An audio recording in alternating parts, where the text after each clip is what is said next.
That leg. Oh my god, that leg. I like that leg. Leg. Boom. Perillo. Lickworthy. Ooh, Smithworthy.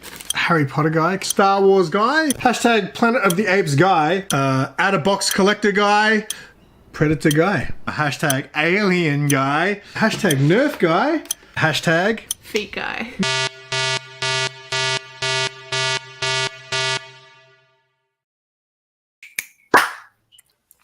What's going on? Oh, one person in there already. Yes, one person's watching. What's going on, people? Or who's catching the replay? I haven't done a live stream since last year. So I thought I'd do a bagging and boarding stream. It's an open invite, so anyone who wants to join can, unless you're going to whip out your PP, because that's happened before. Not on my channel, it hasn't happened, but it's happened before. So I'm just going to chuck the... Hey! Oh, yes! Someone finally used the members emojis, but I can't see them because I'm in StreamYard. No.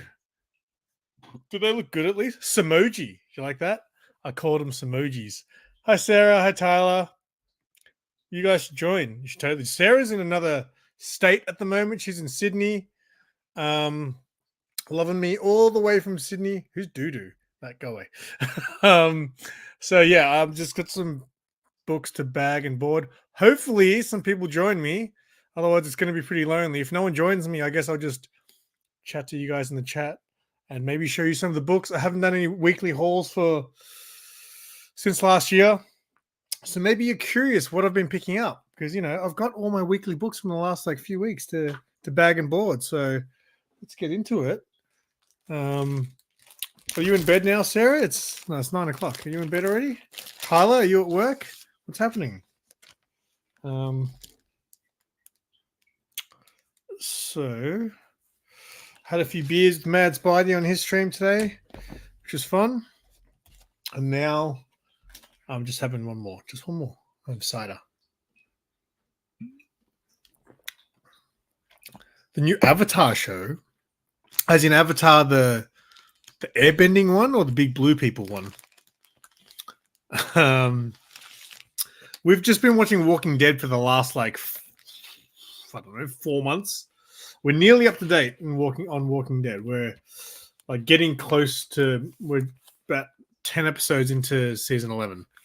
So we're getting there with Walking Dead at least, which is good. I'm enjoying it. I like Walking Dead. Oh, my phone. All right. I read some books the other night for the first time in a while. I didn't finish. I read World Tree last night. I thought it was good.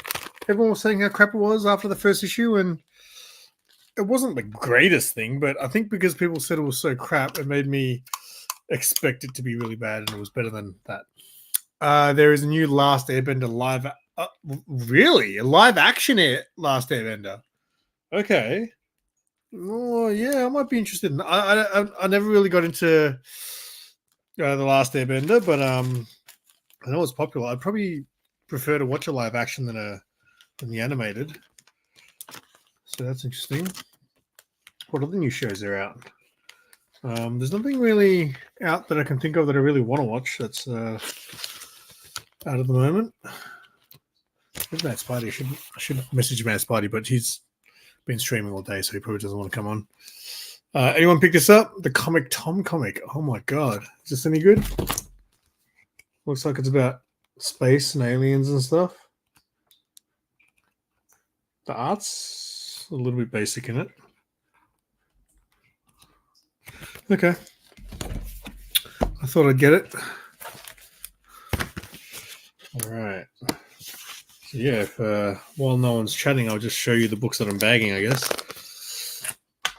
Anyone reading this? Edenwood? Whoo! I only read the first issue, but that first issue was good stuff. So I'm going to wait. I think I'm going to pick up the first 5 issues and read. That's my new thing. I'll pick up the first 5 if I really like the first issue. But I'm also going to hopefully start picking up more trades, because trades is the way to go, apparently. The next book I've got is a Sheena Perillo cover. Oh, looks like a wrestler on this cover, Sheena.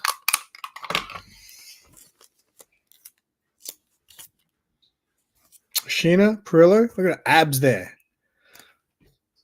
I've never had abs. Even when I was like kind of fit, I never really had abs. I mean, I had kind of a little bit, but not like that. Never defined.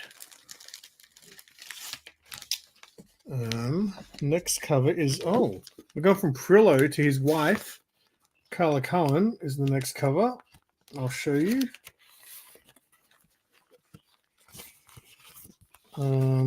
This is random as well. Random Zenoscope Carla Cohen cover. What is it? Oz, Kingdom of the Lost. Is that Dorothy? It's weird how she just randomly does these Zenoscope ones. There's a couple that she did that were not bad, but I don't know. They're not always her best work.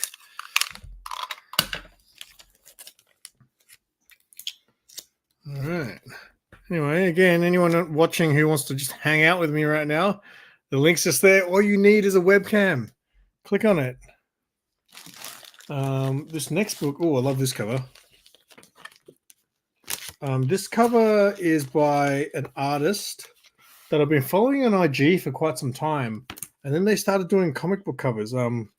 So it's like a pair of artists. It's really weird. So Sonia Martas and Coco Aspen. So I followed Coco Aspen, and then I followed Sonia because they're always like posting that they're collabs. So I don't quite understand how the collabs work. If one of them is the colorist, and then one is the drawer, I don't really know. I really want to find out. But their covers have a very unique coloring to it, which I really, really dig.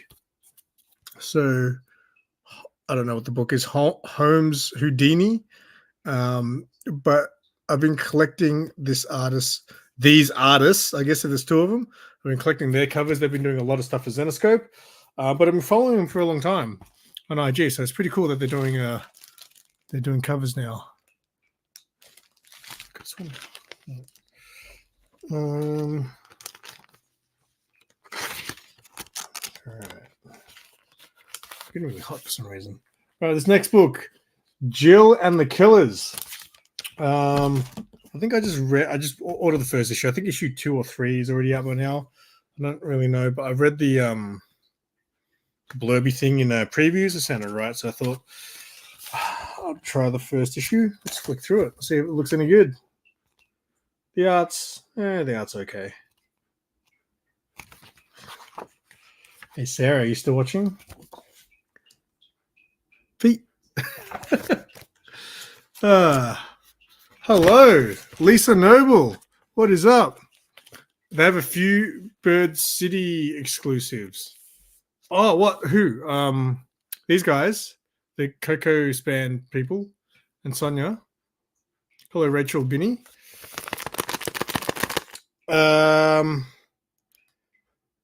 Yes. I don't know what this book is, but I bought it. Okay, cool. Oh man, I can't buy exclusives. I like when these artists that mostly do exclusive, they do regular comics too. It's kind of nice to be able to order them and get them at a regular price, not exclusive prices. All right. Next one is a Harley Quinn, Jenny Frison. Dig this one. This is an awesome Frison cover. Oh, come on. I just broke the bag. That's the one I put in the thumbnail. Originally, I made a thumbnail with just a picture of the stack of books. I was like, why don't I put a cover? That'll draw more people in. They'll think I'm showing books, which I am. All right. Wow, this is the longest 9.5 minutes of my life. If I go an hour without anyone joining, I'm done. What's next? We've got Crave by Maria Lovett. I haven't read. I mean, obviously I haven't been reading a lot lately, but I've got a whole bunch of Maria Lovett to catch up on. I haven't even finished. I think, yeah, I only read the first Faithless, and I've got all the other ones that I do plan on reading. What was the other Maria Lovett book that she did that was what was it? It was almost like Alice in Wonderland. It was just someone help me. Maria Lovett. What was that book she wrote? It was like a super indie one. I think it was even like I think it was on a Blaze or something like that. But I read a couple of issues of that book, and that was actually really good. Fuck, why can't I think of what it's called?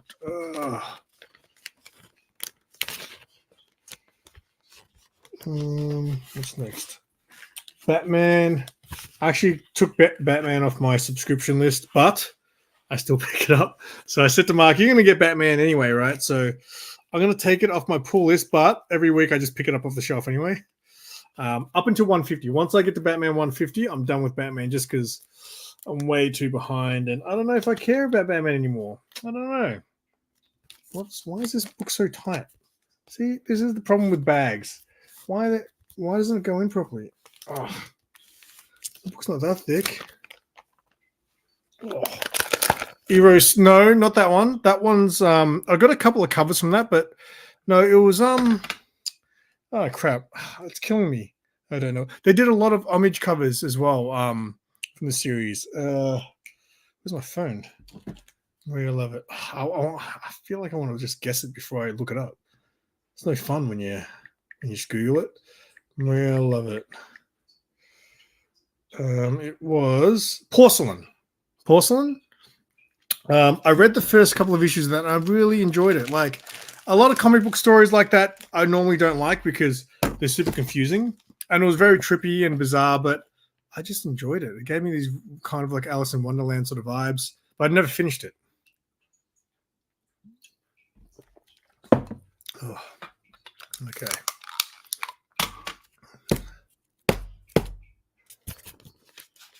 Yeah, so Batman's coming out like every week now.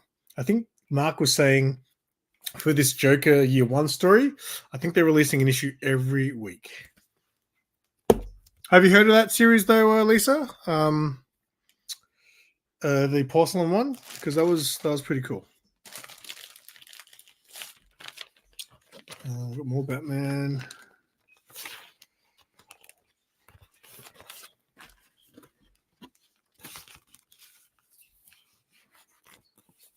And these bags. Last time I used these bags as well, there was a whole bunch of bags that were damaged.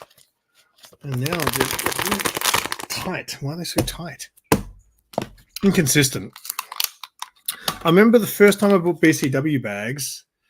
The reason I prefer BCW is because the first time I bought them, I found that even my square bound books were fitting in them. When I buy, what's the other one? Ultra Pro. The square bound books don't fit. I mean, you can force them in there, but they often split the bag. And the first time I bought BCW ones, they fit. And then ever since then, they haven't been the same.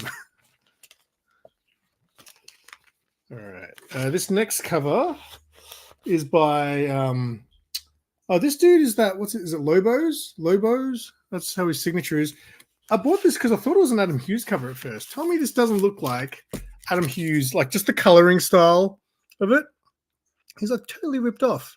I feel like Adam Hughes is like style there, but yeah. All right.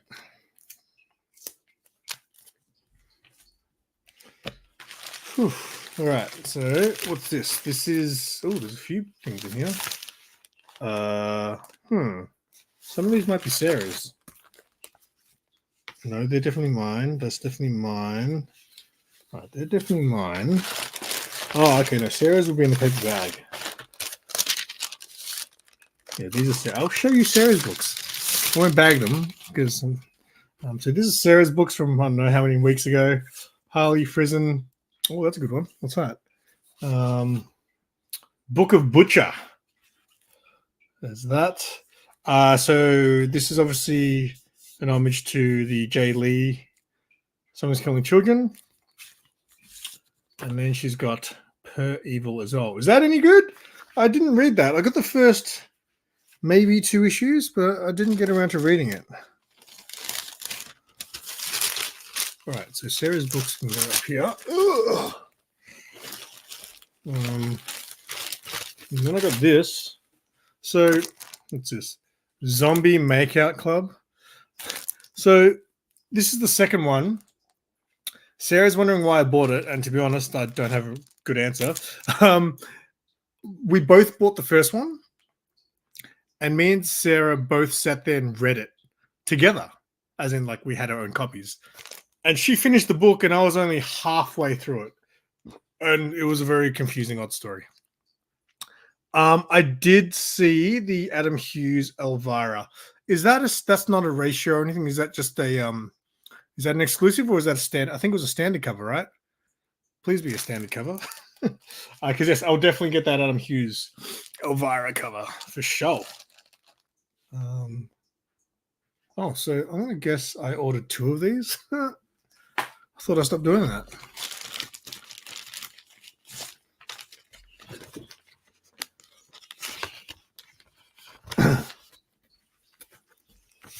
All right. Anyone watching want to jump in? Well, I'm going to keep posting the link until someone joins me. It would help. So the link's there again if anyone wants to just hang out, shoot the shit. Store exclusive and ratio. Oh, fantastic. My favorites. So here's the thing, right? So with Dynamite, Dynamite were the only company that used to send the ratio books when Mark ordered them, right, from the shop. Even though they were technically ratio incentive covers, they would send them. Even if Mark only ordered one, they'd send them, which is why I've got so many of them. And now they've actually tightened up on it, and they're not always sending those incentive books now, which is kind of crap. It was like for years we were living the good life, getting those incentive covers for cover price. So this is a book that I want to read. I don't know how to say it. Is it Gumar, maybe? This is the Ji Hong Lee story. Oh, I've actually not flicked through and seen the artwork in it. That's interesting. For some reason, I thought the artwork would kind of be like the covers. What's going on, Paolo? There's a link there, mate. If you wanna join, both store exclusives. Happy Comics. Oh, man, yeah. I don't think I'm gonna get it. I don't know if you saw. I posted that at Adam Hughes. Something's Killing the Children. That's an exclusive, but I had to get that. I was like eyeing that up for so long. Man, why is this? Man, these bags. Seriously. All right.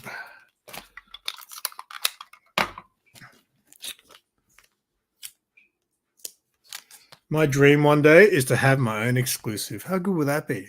The SimpleSimon exclusive cover.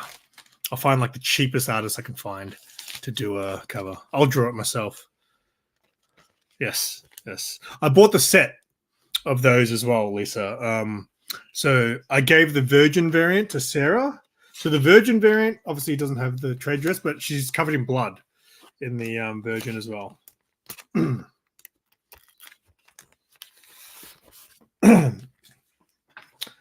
This is Quick Stop. Now I bought this because this is actually I feel like the original is an homage to something else. There's an old Jay and Silent Bob book which has a similar cover to this with a leg on there.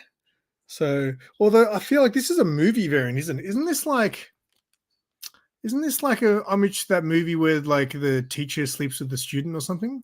I feel like that's what that's supposed to be. Someone correct me if I'm wrong, but you know me, leg. DMFN, what's going on? Oh, shit, I forgot to text you. Dave, have you been to Pax Noodles in the Glen? I was going to ask you if you want to go on Tuesday after work. Yeah, right. There's this, but there's a Jay and Silent Bob cover that's kind of similar where there's like the leg pulling up the, what do you call it, stocking, whatever. And yeah, I thought this was an homage to that, but I actually feel like that's a movie homage now. Have a look at it. All right, next. Oh, this next one. Even people who aren't comic people might know what this next one is. It is Rebel Moon. I just got this because it was an Art Germ cover. I don't know if I intend to. Has anyone watched it? Because I heard a lot of mixed reviews, and most of them were actually bad. People were just saying it wasn't good, but the trailer looked pretty good for Rebel Moon. but it was an Art Germ cover, so I thought I'd pick that up. And maybe one day I can flip it. Oh, good. Okay, cool. Text me. The Graduate. There you go. Yeah. So that's like one of them, teacher sleeps with the student, right? There was a movie I remember seeing as a kid that had that whole teacher and student thing, but I think it was like the kid's piano teacher or something like that. I don't think that's The Graduate. I feel like that was a different movie again. I remember seeing that as a kid and I was like, whoa, this kid's like living the dream.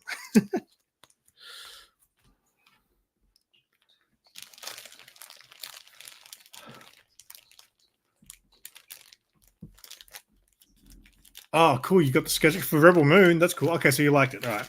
Because I heard, and again, I could just be making this up, but I could have sworn I heard someone say that Rebel Moon was a rejected Star Wars script. And I can't remember where I heard it. But it makes sense because I remember seeing the trailer and there's some character that's got like what looks like a lightsaber. You know what I'm saying? So 11 people watching. Anyone? The links up there if anyone wants to like hang out, I'm starting to get pretty sweaty up here trying to entertain by myself. This is the book that I really want to read up to. Oh, sweet. It's all out. The Madness. This is issue 6, which is the last issue, which is good because I read a couple of AWA books that were actually pretty good. Trojan I read, which was pretty good. But yeah, this looks kind of fun. They did all these like the variant covers were like punk rock album covers, which was kind of cool, but not really the bands that I was into. Turned Down by Lucas. Okay, there you go. What does Lucas know these days, though? What's going on? Canadian Survivalists. Madness. Yes, that's right. Have you read it? Because, yeah. I read that AWA book Trojan and I really, really dug that. I thought that was a great book. Siren's Gate number 5. Are they only up to issue 5? I could have sworn this book came out fucking 2 years ago and it's still only up to issue 5. You serious? Can't be right. I haven't read this either. This is another one I want to read because the art in this is just like, it reminds me of like a video game, like the video scenes in a video game. Shannon Mayer. Very good.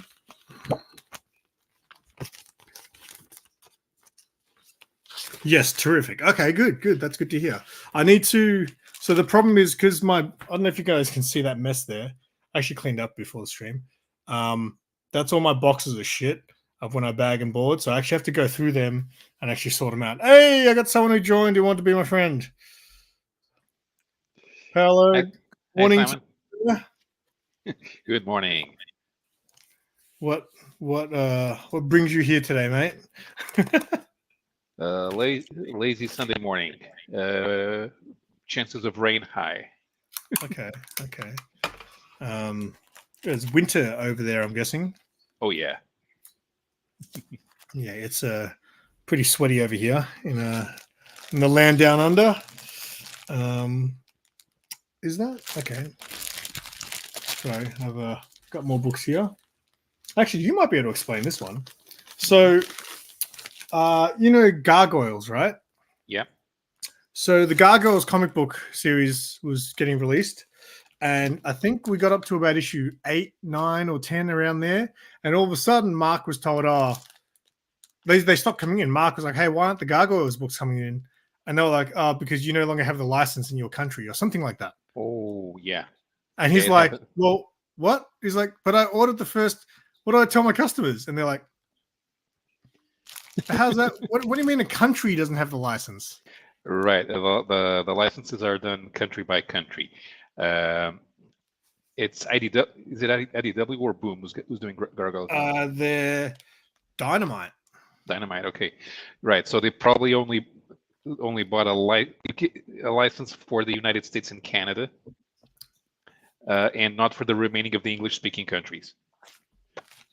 Which means even if nobody has the license in Australia, the Disney does not allow the Dynamite to distribute the comics to Australia. Somebody else has to pay for it. So they did the same thing for Thundercats.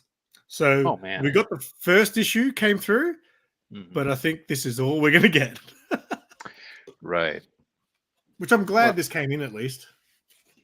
Yeah, right. Yeah. Doesn't make sense, Dave. Well, It's like- the economics might not be there because you pay a license depending on the size of the country, but the number of people buying direct market editions of Gargoyles or Thundercats in Australia are not on the same percentage ballpark as the people buying direct market comics in the United States and Canada. So what they would have to pay would not make up for it. It's not like they pay another $1 or something.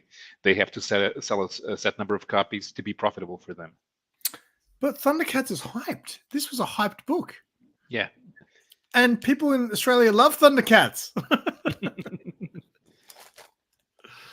Yeah, it's just so random. And also, okay, how about this one? Makes sense of this. All right. So Star Wars. Mhm. We get the Star Wars Marvel books, but we're not allowed to have the. Is it IDW that also do Star Wars? Or it's the ones ID, for the kids. I think IDW do some Star Wars books. Was it For the Dark kids, Horse? I think. Yeah, the kids. Yeah, but the other one, no, it's Dark Horse. I'm thinking Dark Okay. Horse do something, right? Those ones can't come to Australia. Only the Marvel ones. Yeah. Same thing. Same thing. Because Dark Horse haven't paid for the license, right? Marvel, like, we can afford that shit. Exactly. Okay. All right. And sometimes what you do is if you have the license to publish Marvel comics in your country, you also have the license to publish the Star Wars Marvel comics in your country, because you buy a license. You can buy a license for individual Marvel titles, but if you want to at least get first right of refusal, you basically have access to 100% of the line, even if the characters are not owned by Marvel. Okay, sorry, it was IDW. Yeah. High Republic. Yeah. Yeah. I don't know if anyone's got this Thundercats book, but it's got about 10 pages in there. It's like the thinnest book I've ever seen.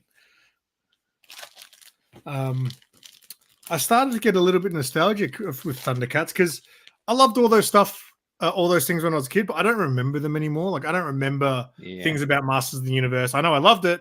All I remember is the Dolph Lundgren movie.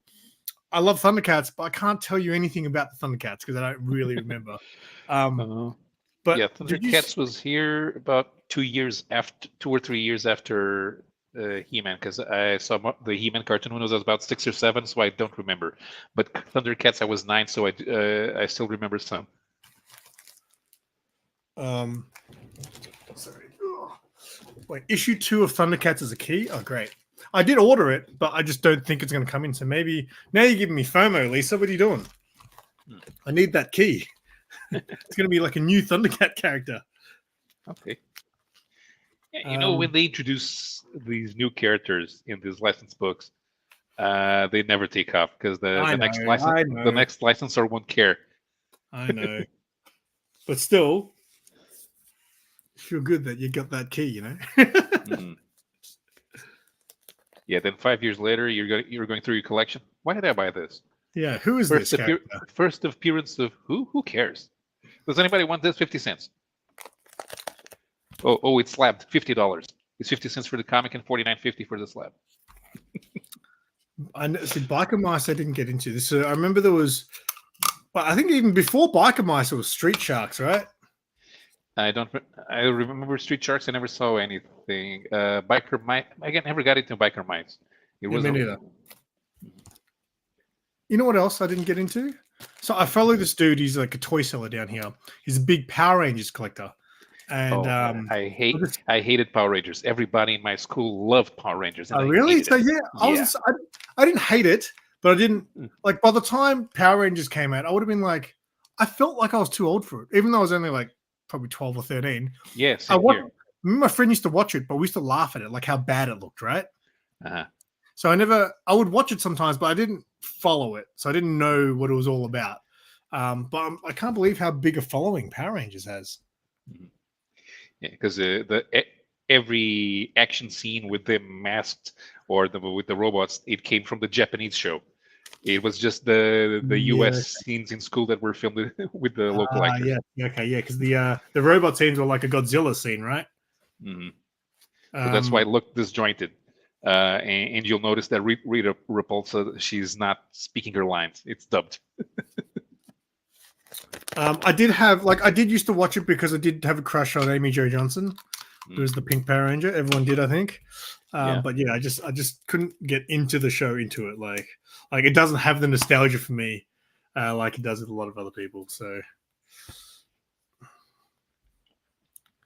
I did before that. We still got the a French version. It wasn't French. It was completely Japanese. It was Turbo Rangers, not Power Rangers. But they dubbed it in French and showed it on Portuguese TV. And they did their own theme tune in French. It was terrible. Oh, their own theme. Yeah. The theme for Power Rangers was... Sorry? There was still a couple of French animated series up until I was 11, 12, but then they disappeared from TV.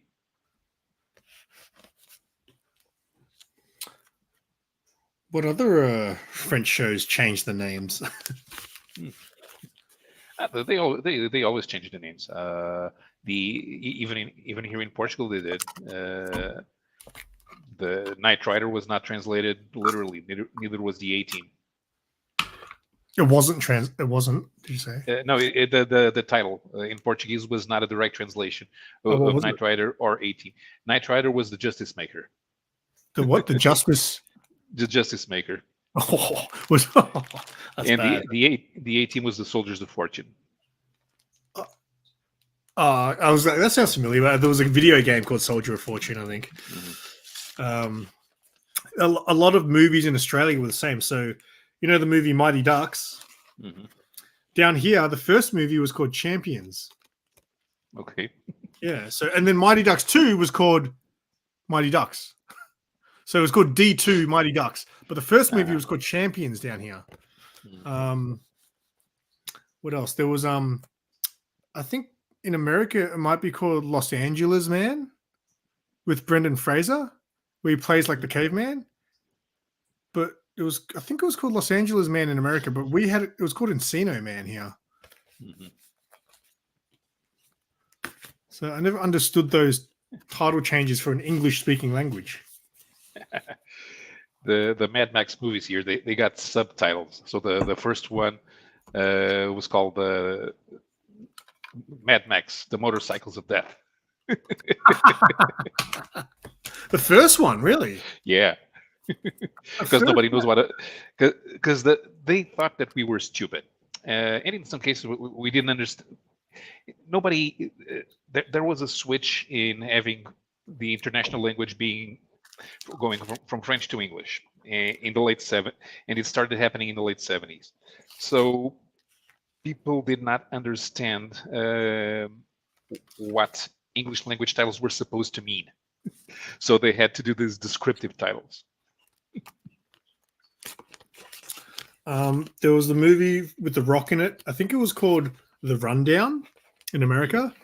And here it was called Welcome to the Jungle. I'm like, what? Yeah. That's the international name. It was called Welcome to the Jungle here too. Oh, really? Oh, Yeah. okay. Doesn't make sense. Like the rundown is really not that difficult to I could, like, for example, with Champions and the Mighty Ducks, maybe it was like, oh, Australia, they don't know who the Mighty Ducks are. So we should, they don't know ice hockey. So let's just call it Champions. Mm-hmm.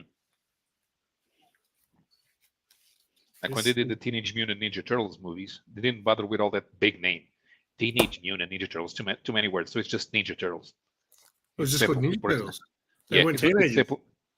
They were teenagers. No, they were teenagers, but the title was just Ninja Turtles. I mean, Ninja Turtles is already descriptive enough. I guess. No, I think teenagers is an important part. You need to know that they're teenagers.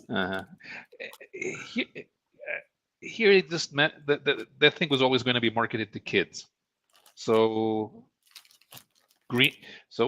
turtles were ninjas there. play with the toys. That's another thing. Like I don't really remember the Turtles cartoons that obviously I watched them religiously. Yeah. I still have some of my toys from when I was a kid. I remember the movies more than the cartoons. I really want to see the new Turtles movie. Actually, it looked good, the animated one. Yeah, I haven't seen anytime they try to reboot. I haven't bothered. Well, I never saw the Michael Bay ones because they were huge in that. I was like, that's kind of dumb. Yeah. But the new animated one had, just from the trailer, it gave me that kind of Spider-Verse vibe, but Turtles. So, and Jackie Chan was Splinter, which is like the most random casting ever. Like, he used to Splinter being this wise old sensei guy, and then they just chose Jackie Chan to play him. Kevin Smith. Wait, did Kevin Smith do the Turtles? No, I don't the think new so. one. I thought it had something to do with, because I know Seth Rogen's in it and stuff. I thought it was like his crew that might have made it.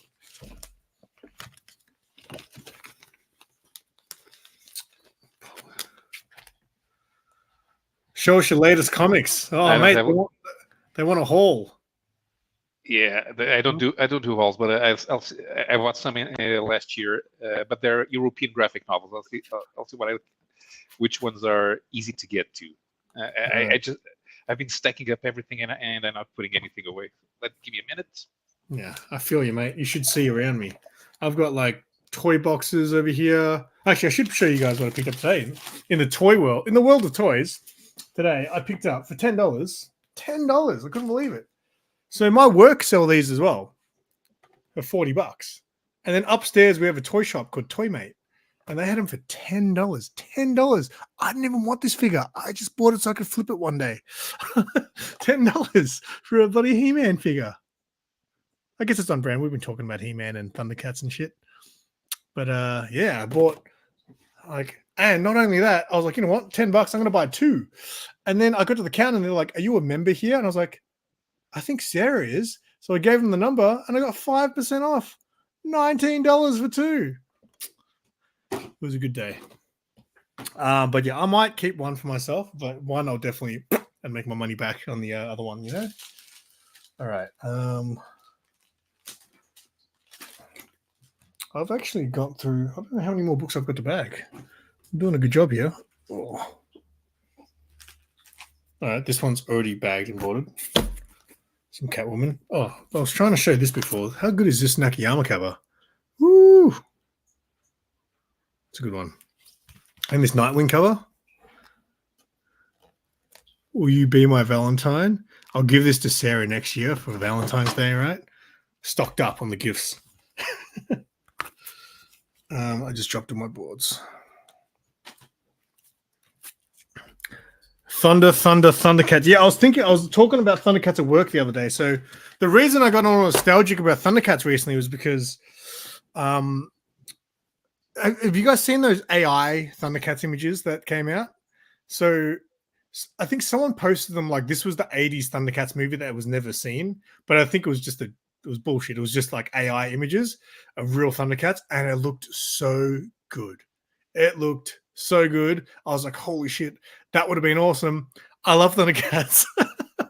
So I'm excited to read that 10-page Thundercats comic that came out. And now I need issue 2 because Lisa said it's key. All right, where am I up to? Oh, shit. I'm very sweaty right now. Paolo's like, oh, I'll see which books I can just get easily. It's gone for 10 minutes. What other books have I got to bag and board? Is that it? Have I done them all? Oh, are you serious? Oh, no. I've got, oh crap. I just found 2 bags of comics. But look at this. All that just sitting there, unbagged, just waiting. All right, so here What you got, mate? I bought these in October. October? Yeah. That was a while ago, mate. It was. I don't have money right now, and I wanted to buy the new Times Squared collection by Howard Chaykin, and I need to buy that book that Fantagraphics did about a guy who worked for Marvel in the 1950s, Joe Manili, because he was the best artist that they had. He died, and a week later, Jack Kirby came back to Marvel, and he started working on the monster books. Okay. All right, so this is a French adaptation of Frankenstein.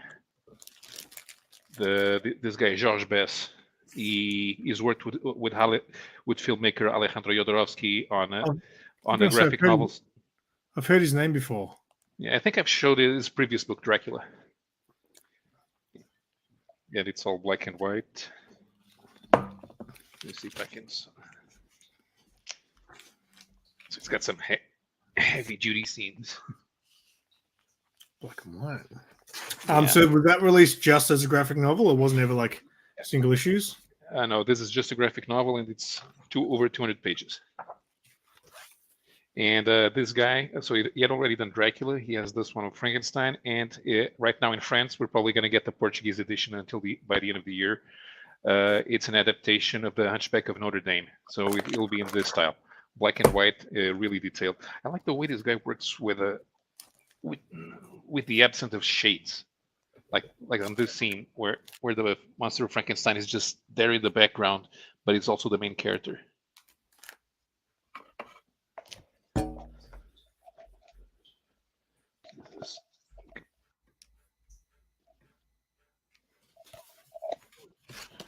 So something else here.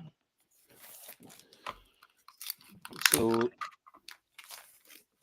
this one's a series of vignettes set in It's about the modern history of Portugal. So it references Portuguese culture and the end of the Portuguese monarchy. Do you buy these from a comic shop, or do you buy them from like a bookstore?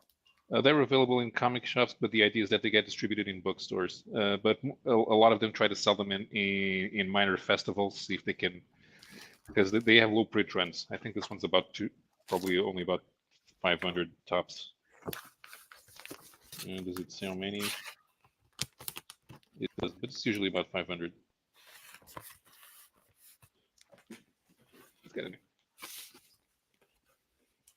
So this is set in Lisbon in the late 19th century. It is a series of short stories.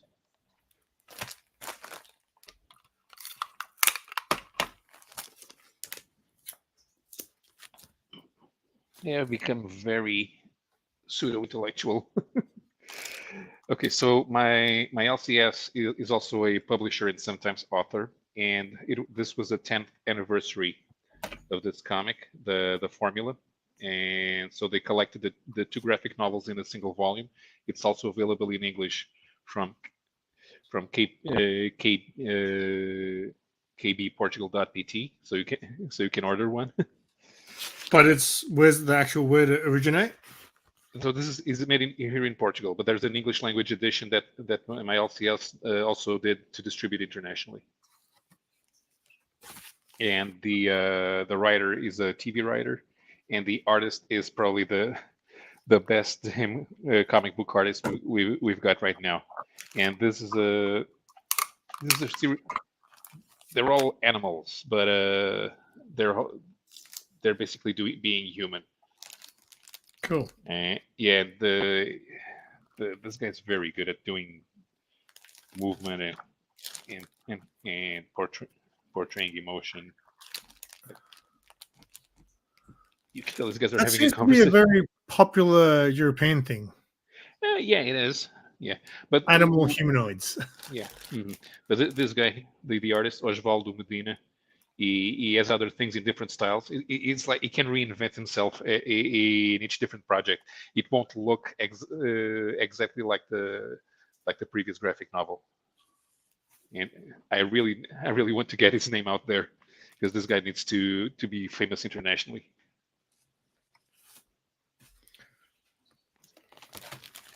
Macbeth. Yeah. Novel. Yeah, there's a lot of this in France right now, and they seem to be the easiest to get published out, to get licensed.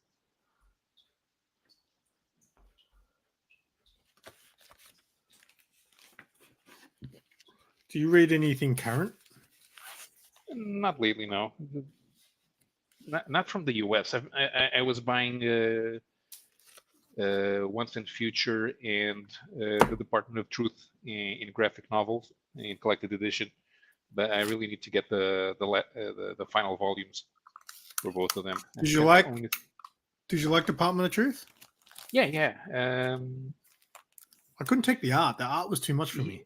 Yeah, the art does take a little bit getting used to, but if you're familiar with late '90s Vertigo, you should be adapting to that quickly. Although there are a few things like when the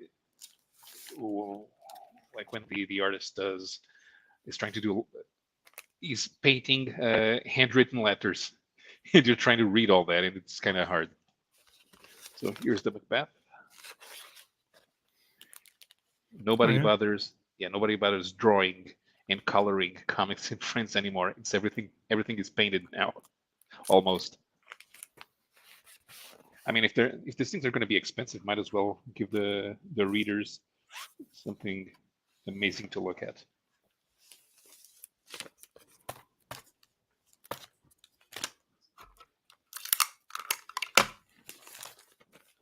The advantage of buying everything in graphic novels is that I can open everything and show the art, and it's big. A third generation publisher. That means that they're two brothers. Their mother used to be a comic book editor, and their grandfather was a comic book publisher, editor, and writer back in back in the 60s and 70s and 80s. And now they're doing publishing their own other comics. They have their own publishing venture, and they've finally been. This series had been abandoned many years before, The Mercenaries, by a Spanish artist called Vicente Segrelles. His uncle was a very, very famous painter who also did cartoons for The New Yorker back in the 1930s. So the guy who does this is already in his 80s, and he only started doing comics when he was 40 years old, because he did and everything is oil painted. Oh wow, that looks great. Yeah. This is volume 11, so there's going to be 14 volumes in total. What does it take for like foreign comics like that to get an English print? Is it like based on its success, or sometimes an editor's got to take a risk because the format, the storytelling, the price point, they're not ideal for what regular American comic buyers are used to. Yeah. But I think that looks really good. Yeah. I think if I was to write a comic book, I think I would rather write just one, like a graphic novel, rather than a series, you know? Yeah. Yeah, and this is a series of graphic novels, but the stories don't continue. It's basically like Conan. It's one story, then Indy kills monsters, then there's the next story, Indy kills more monsters. In other words, like they're released in volumes almost. Yeah. Yeah, exactly. And here's something cool. So I've mentioned Jodorowsky. So Jodorowsky is a filmmaker, and he also did comic books. He's more famous for creating the Incal, which was drawn by Mobius, and that one has been published in the US several times. And he's had some trouble getting the third movie of his trilogy, continuing from El Topo and Santa Sangre. He never got the movie done, so we decided to just do the story as a comic book, and he hired José Ladrón to do this. So this is sort of a fantasy western. Nice cover. So in these three volumes. So this doesn't even look. If you know José Ladrón from his work on Cable or Elephant Man, this does not look like Ladrón at all. But that's good. Yeah, so it's more European style, trying to do westerns. But in some sense, you can still notice the Kirby influence. So there are 3 volumes of this. So this is volume 1. Kane. Wait, so that volume had a movie, or is that No. the first volume of the third movie? No, he ended up not doing the movie, so he just did the story as a series of 3 graphic novels. This is volume 2. There's more elements from Santa Sangre. Let me see if I can show the city.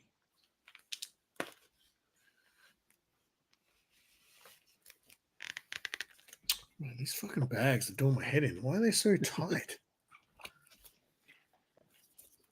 It's a Western, but they are storming a castle. Yeah.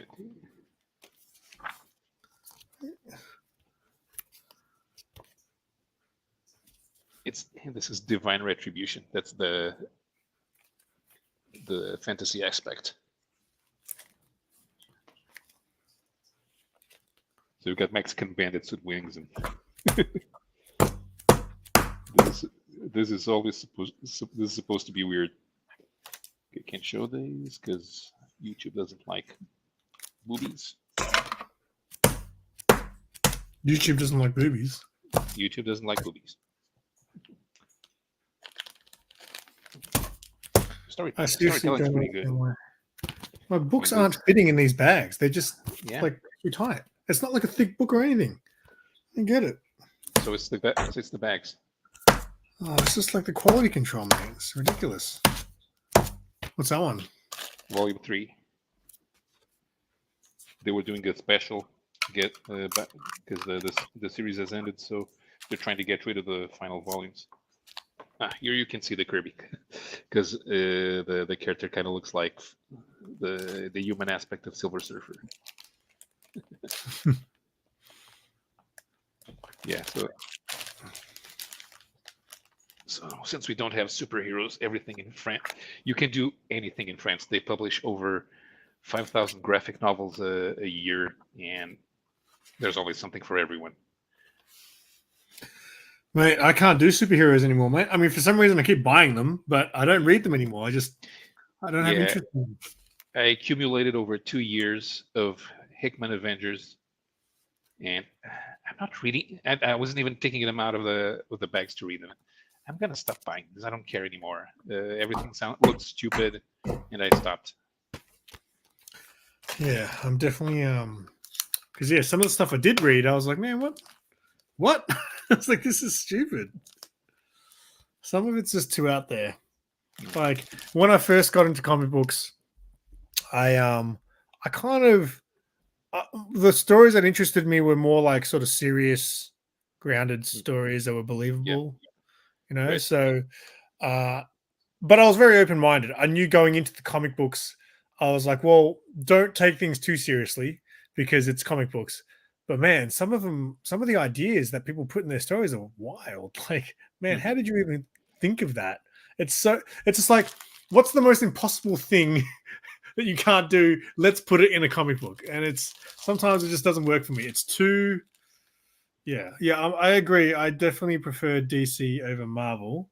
But even the DC stuff, a lot of the stuff I read, I'm just like, just doesn't really do it for me. Like a lot of things start great.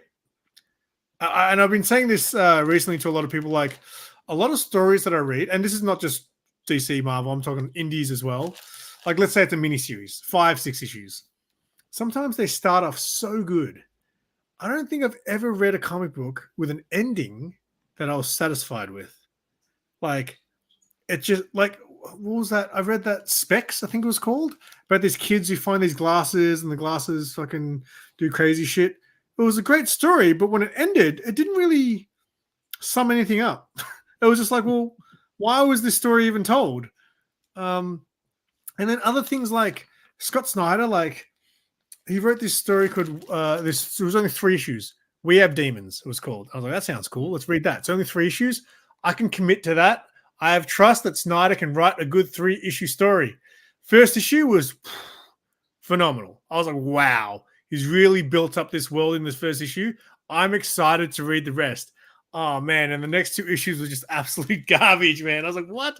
He just went too far, and I didn't like it. If anyone else has read We Have Demons, great first issue. Yes. Indies are just like, yeah, when I go through my millions and millions of books that I haven't read, I just pick up an indie. I just can't bring myself to pick up anything DC or Marvel. Hey, mate, what's going on? I didn't read Superman Lost. I did see it there on the shelf though. Everybody likes a good tease. Yeah, well, I just can't think of a comic book that was perfect. Like, I always like the idea and I like certain things, but then the ending is always like, oh, you didn't really sum it up. Did you read Three Jokers? I did read Three Jokers, and the whole point of the story is negated by what's on the art. Because the idea, Batman did not know that there were 3 Jokers. Oh, which is kind of ridiculous because when you see all 3 together, they all look different. They have different faces. Of course, Batman would have noticed that. Batman's an idiot in that story. Well, no, look, but I thought the first issue was fantastic. I was like, wow, I really want to know what's going to happen. And then they went deeper into the story, and I was like, what? That's so stupid. Like the whole thing about how the 3 Jokers it wasn't like 3 people over time. It was just like, wasn't it something like some machine that was pumping them out or something like that? Yeah. That's the stupidest thing. Like, that is comic books. And I'm just like, no, make something that I can believe. Like, you just, sorry for spoiling it, by the way, for anyone who's watching this. It was out years ago. It's just, it ruined the whole, it didn't make 3 Jokers special anymore. Oh, so there was not just 3 Jokers, there was like 50 of them pretty much, right? I just don't understand. And they're both Marvel and DC are using multiverse for everything. Okay, does this make sense? It's the multiverse. No, it's not the multiverse. When you go back then, when you went into an alternate dimension, when you had doppelgangers, it was important. It meant something. It's not supposed to be opening a door. Okay, let's go into the multiverse and pick up a different Spider-Man. That makes Spider-Man not special. I've heard 8 Billion Genies. I heard 8 Billion Genies was very good.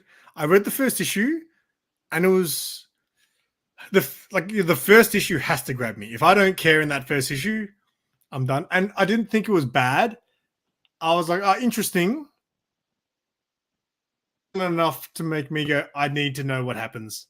So I bought, I think, the second issue, but I think I only read the first issue from memory. Oh, do you know what happened in Savage Dragon? No, I've never read any Savage Dragon. Okay. So you know that Steamboat Willie is finally in the public domain in the United States. Oh no. So guess who appears in Savage Dragon? What happened? What did Savage Dragon do to him? Nothing. Mickey Mouse walks up the Malcolm Dragon, the original Savage Dragon's son. Moved to San Francisco with his wife and kids, and they run into Mickey Mouse. And Mickey Mouse asks Malcolm if, hey, do you guys want to do some wife swapping? Yeah, I was on Jared Osborne's show on Friday night, and I said, Eric Larson just needs to admit that his comic is now, Savage Dragon is now a Tijuana Bible. For those who don't know, Tijuana Bibles were illegal porn mini comics that got famous characters, and they did sex stories with them back in the 1940s. I think I've heard. They're small, yeah. Yeah. I think Bob has one. I feel like he picked one up, and I think he explained that once in one of his videos. Yeah, and well, Savage Dragon right now has to have at least one sex scene in every issue. Really? So has it always been like that? No. No, I assumed it was just like he never had any problem showing the characters in domestic situations. Sometimes they were naked, but after issue 250, it got worse. Was that Image Savage Dragon originally? Yeah. Mhm. Is it still Image? Yes, it's still Image. Savage Dragon is going to try to. You see, when Spawn got to 300, they said that they broke the record for the longest running independent comic, but that's not exactly true because Todd was not working on the comic all the time. Savage Dragon is exclusively done by Eric Larson. So it's actually wow. Eric Larson who is on his way to breaking Cerebus's record of 300 issues. But since Eric Larson is only doing 3 or 4 issues a year right now, it's going to take a while. Yeah, because Spawn just hit 350. Mhm. I remember. So 300 came out when Big City Comics was still kind of new, and I remember Mark ordering so many of them. I was like, "What is Yeah. this? It's a big deal, mate. No comics ever reached 300." I was like, "He's like, do you want one?" I was like, "No." And then recently, I was like, "Hey, I really want that comic," and you go, "Man, I've still got plenty of them."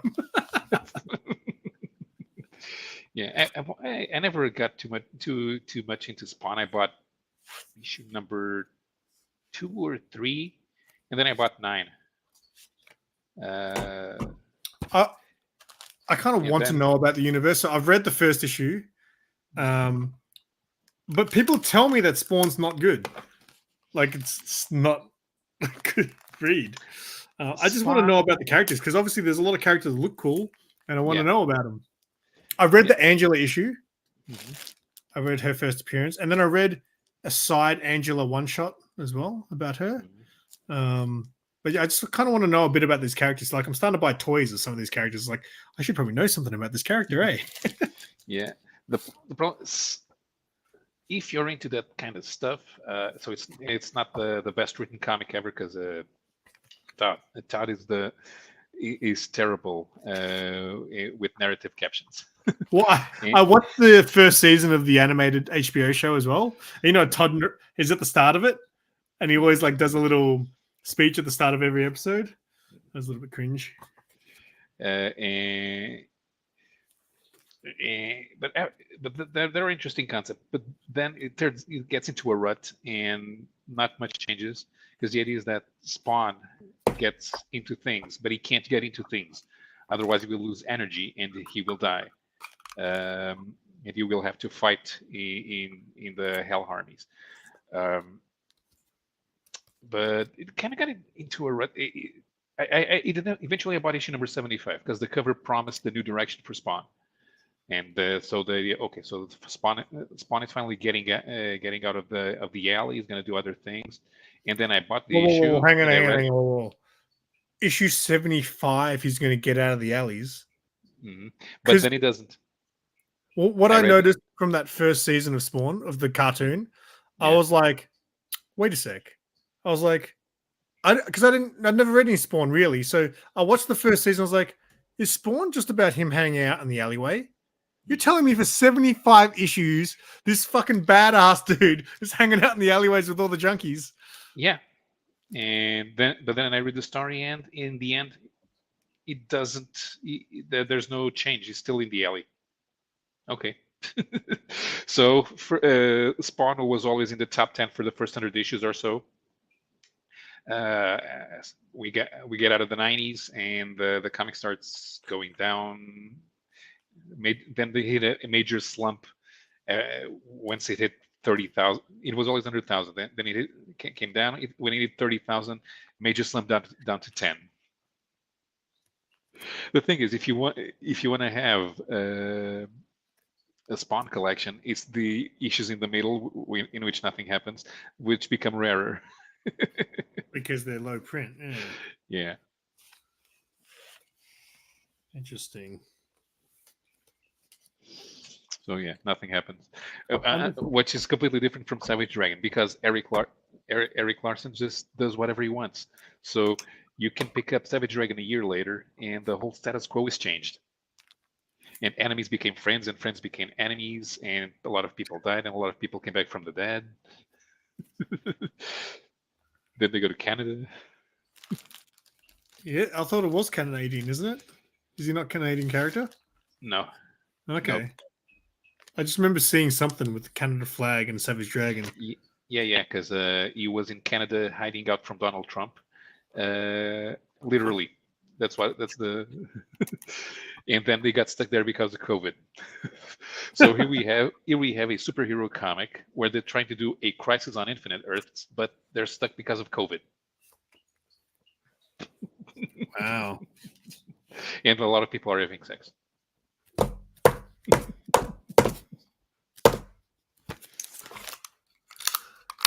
What's going on, Mark? How's the weather over there? Oh, I'm getting close. Ooh, look at that book. Forgot I had this. Man, I forgot that I even had some of these books that I'm bagging. They're not even that old. It happens. Yeah. I thought I'd just take the time. I put this one aside just to show everyone this beautiful Jenny Frison Harley Quinn cover. Woo! Look at her hair. It's the same as mine. You should sue. Yeah, well, I've been doing it a lot longer. You know how long I've been, I haven't changed my hair for? It's officially been 20 years. Gee. So you'll find photos of me at 21, and I still had this hair. And what did your mother have to say? Oh, my mother didn't talk to me back then. I wasn't invited to family things and things like that because, yeah, I wasn't the model child. I wasn't the model Asian child, I should say. Yeah, gotta get out of stereotypes, man. Yeah, but now she realizes it doesn't matter what my hair color is as long as I'm a good person, right? Yeah. They did a foil of this, so I got the original, but foil, yes, please. I've got a German. So actually, you might know about these. I've got like a German reprint of this, and it's got like Batman Harley Quinn written in. I think it's German because it came from Germany, but I never opened the book, so I don't know if it's actually a reprint of that book or if they just used that cover for something random. It might be either. It can be, and I don't know how thick it is because it might have other stories. I actually don't know much about Marvel in Germany, but it's not out of the ordinary in many countries to have multiple characters in the same comic. Because the same seller was selling all these big key books, but they were in German. But what I realized later was like, wait, I thought they were like, oh wow, is this like a foreign edition of that book? But I think they were reprints because when I got that Harley Quinn one, on the back cover, there was a picture of Margot Robbie. And I was like, wait, this is not, because I thought it was like the original print, but the German version. But it would have been a reprint of some type. Could be. Because the guy had like Amazing Fantasy 1, 15, and all these big key books, but it had German writing all over it. Yeah, we're not picky about having reprints in the same vein because in many cases the original comic might not even have been published because nobody was publishing the character back then, or it was 4 publishers ago, and so there's always the chance that it's the first time people have even heard of that story. So it's being reprinted because it's culturally important to have it available. Like somebody was asking in the foreign comics reprints Facebook group about Dark Knight Batman Year One in other languages, and the guy showed all Batman Year One variants from multiple countries. You're missing the Portuguese variant. But it's a hardcover book. It's either a trade paperback or hardcover book. Oh well, I can't do trade paperbacks. Well, it's the only Portuguese edition of Batman Year One is always a collected edition. It's never been published in individual magazines. It was in Brazil. We got the Brazilian editions back then. But the Brazilian editions were digest. Then the collected edition was full US size. Then there was a 10th year anniversary. Then we stopped getting Brazilian comics in Portugal, and every time it's been reprinted in Portugal, it's either been a trade paperback or a hardcover. It's never been available in a magazine. We have Australian reprints, I've seen some. and some of them go for big bucks.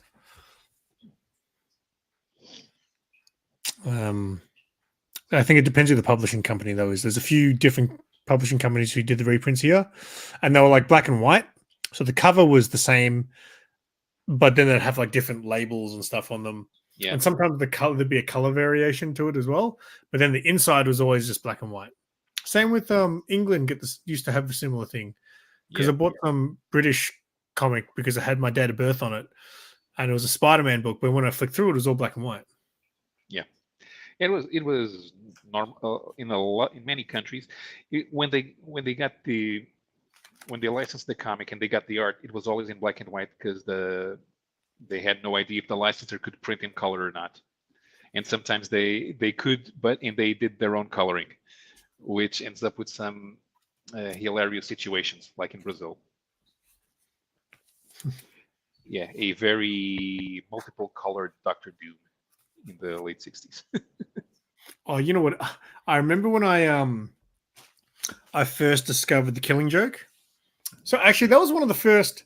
So when I first sort of started to be interested in comic books, at work we sell DVDs and stuff like that at work, and I saw the Killing Joke Blu-ray movie, and I was like, oh, I like the Joker. Joker's cool. I'm going to watch this. So I watched it, and then I watched the special features, which was about the makings of, which talked about it being a comic book. And I was like, oh, it's actually I didn't know it was based on a comic book. So I was like, that's cool.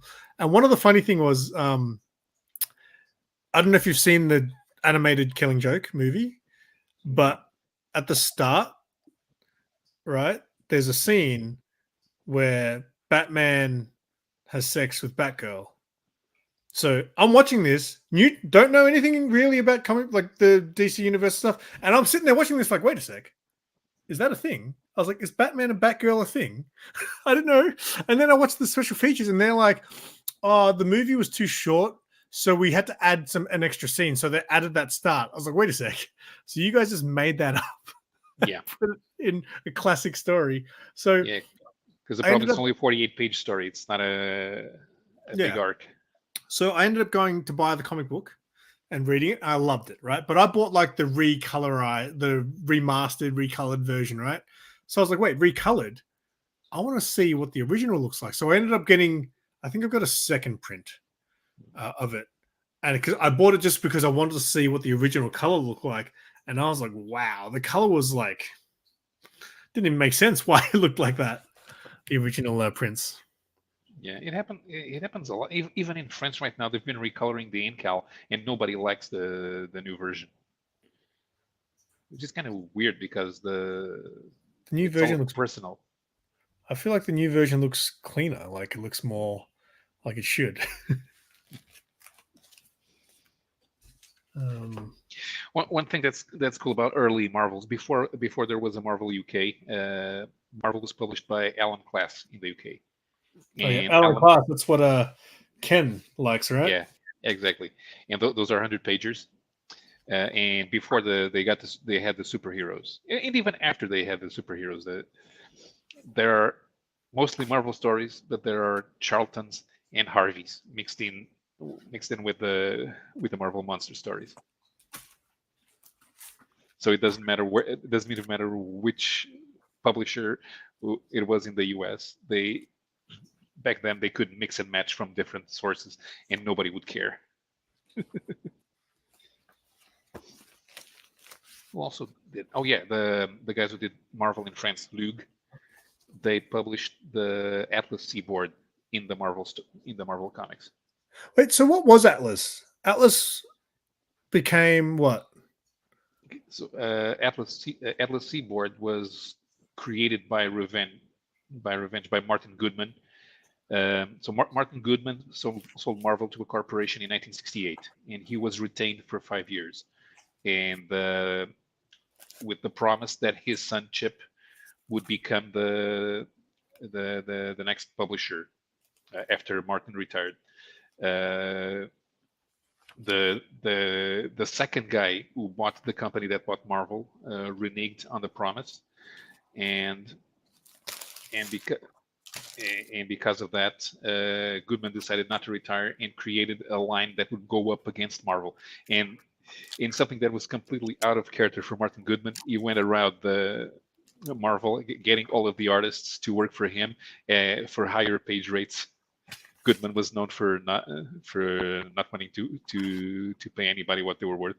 So all of a sudden he was spending a lot of money. But it was the 70s. The distribution was not the same, and that's why the Atlas Seaboard, the company was called Seaboard. Atlas was the brand because it was the name of Goodman's distribution company back in the 50s. That's why the 50s Marvels, before they were Marvel, had that Atlas globe.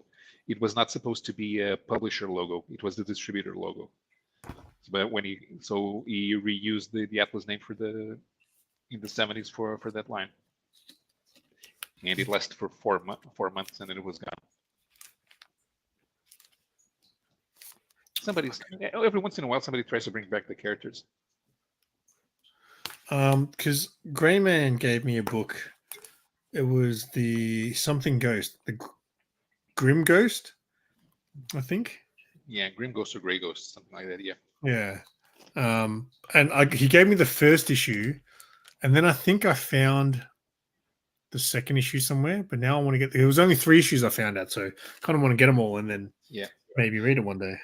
Yeah, people who want to collect Seaboard, they end up trying to get the whole every comic that they published because there's like 80 of them. And the ones that are the hardest to get are the teen humor books, TP Teen.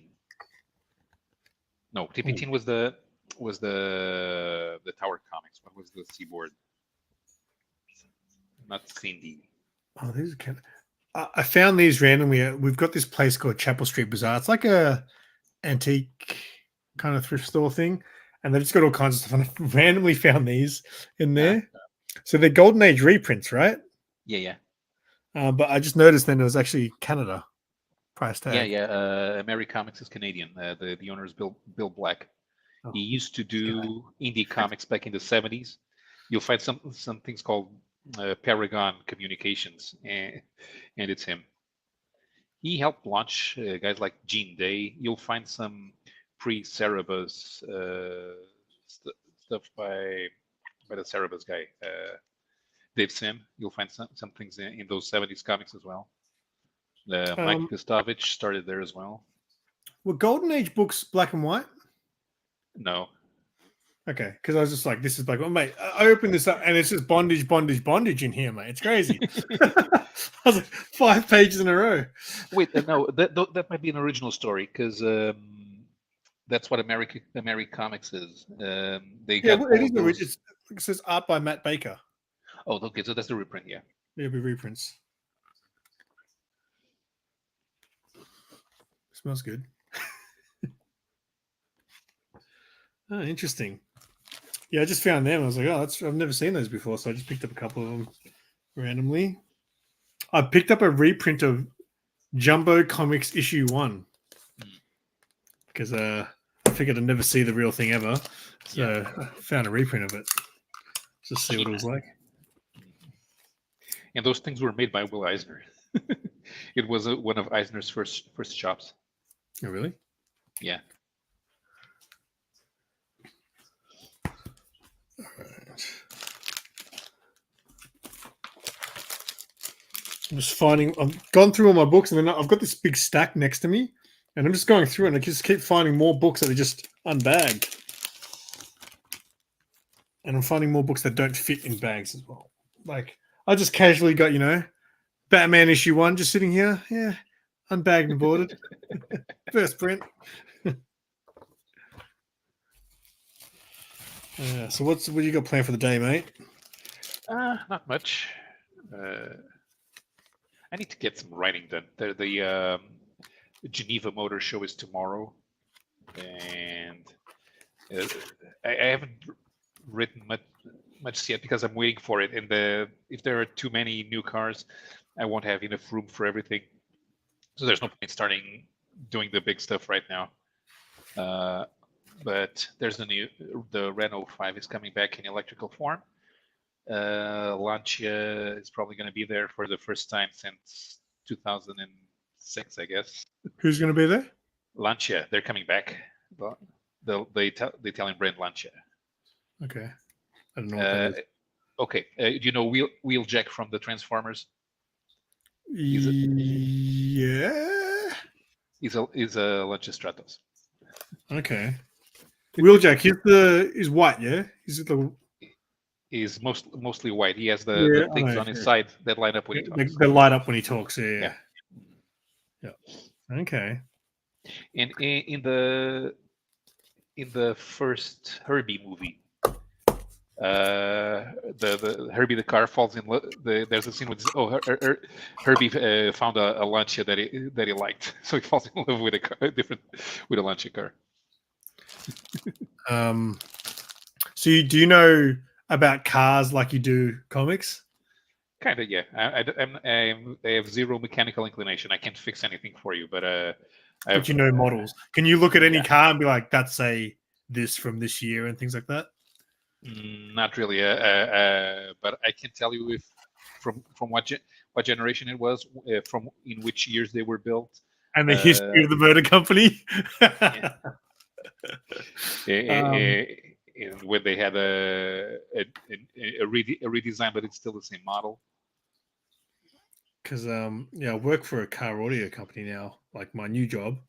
Yeah. And so everyone there's like all into cars, but I don't know anything about cars.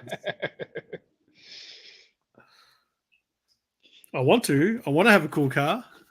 I've always liked looking at cars. I just don't know anything about them. You drive a Barina? Me? No, I drive a Yaris, but it's the sedan Yaris, all right? Let's make that clear. It's not a hatchback Yaris. It's the sedan. It turns out the hatchback Yaris is better because the hatchback Yaris is built in Turkey and the sedan Yaris is built in Thailand. Yeah, but you know what? The sedan looks better, all right? I disagree. Oh, man, come on. The hatchback's so small. It's like this tiny little thing and everyone makes fun of it. Also, in Europe, the hatchback, we don't have the sedan. The hatchback is available in a 130 horsepower hybrid version. And it's also available in a 280 horsepower. Well, you also have it in Australia, but it's expensive. 280 horsepower four-wheel drive model, which is the basis for the car that races in the World Rally Championship. Well, yeah, I heard there's like a sports Yaris or something. Hang on, let me. Yeah, 280 horsepower. Yeah. Let me bring up Toyota Yaris. Yeah, it's the GR Yaris. We're just going to look at all Yarises right now. Let's go through the history of my car. Here we go. Here was share screen. Toyota Yaris. Alrighty, so that looks pretty sporty. So the one that people, sorry, it's the third one. The third this one's one? the GR Yaris. I don't think that looks. I don't know. I don't really like hatchback cars, but people think I drive something little like this. I don't. It's not like that. Like that. Like people think I. Oh, you can't see the mouse there. Oh wait, you can't see me where I'm pointing to. The second one from the left, as in the middle there. People think I drive a little car like that. It's not like that. It's got some ass on my car. Kind of. Oh no. Okay. So now see that top left. That's what people think I drive. I don't drive that car. That's the second generation model. 2010. I think mine's 2013 maybe. But look, I don't love the shape of my car. It looks like a football. I mean, yeah. Wait, but you think a football's a soccer ball? It looks. I'm talking about oval football. Yeah.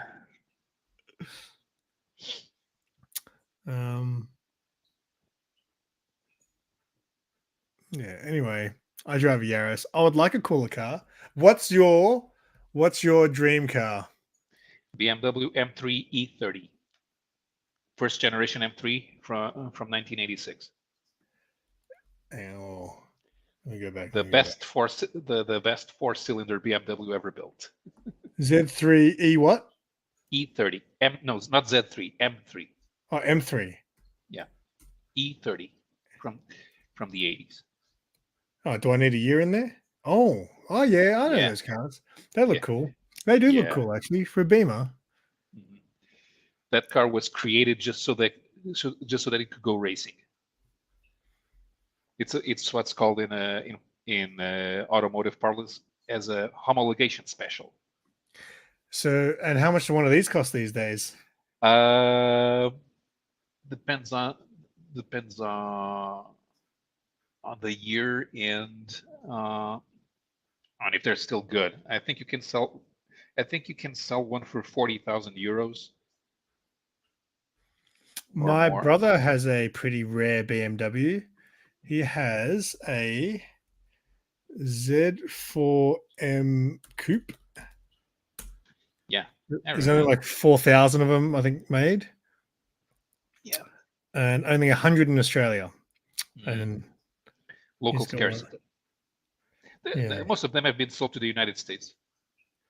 yeah, it would have been, I'd imagine. But yeah, it's like his pride and joy. It wasn't It's bad. funny because It had the engine. It had the engine from the M3 E36, which was already a six-cylinder engine. So my first car, which actually was my brother's car back in the day, is like a Ford. I don't know if I can find it. A Ford Falcon. I'm not good with cars, so it's like a Ford Falcon XR6EL. Is that it? Yeah, that kind of looks like it. I think that's it. This beast here. Yeah, That was my first car, but it was all done up and lowered, had tinted windows and stuff like that. I bought it like that. Like my brother did all that stuff, and then I bought it off him. It was my first car, and then it got written off because a truck ran into me. Ooh. Well, it wasn't my fault. A truck hit me on this busy road. I went sideways, and then another car T-boned me, Ouch. and that was the end of that car. Were you okay? I was fine. I was more angry that I was in that my car was wrecked. What's going on, Jordan? McLaren? Is that your? Okay, I don't know what that is either. Let's look up all these cars. The McLaren MP4 12C was when McLaren went back to building road cars. That thing is it's fast and expensive. So that car that I bought off my brother at the time, I got ripped off. So my brother with a BMW, he sold it to my other brother, like his younger brother, and then he sold it to me eventually. So I paid $6,000 for it back when I was like 20, I don't know, 24 maybe. And I got ripped at the time. At the time, that car wasn't worth that much. But he was like, "Oh, but it's got the it had an expensive wheel. It had all this stuff done to it." I was like, "Yeah, whatever." Yeah.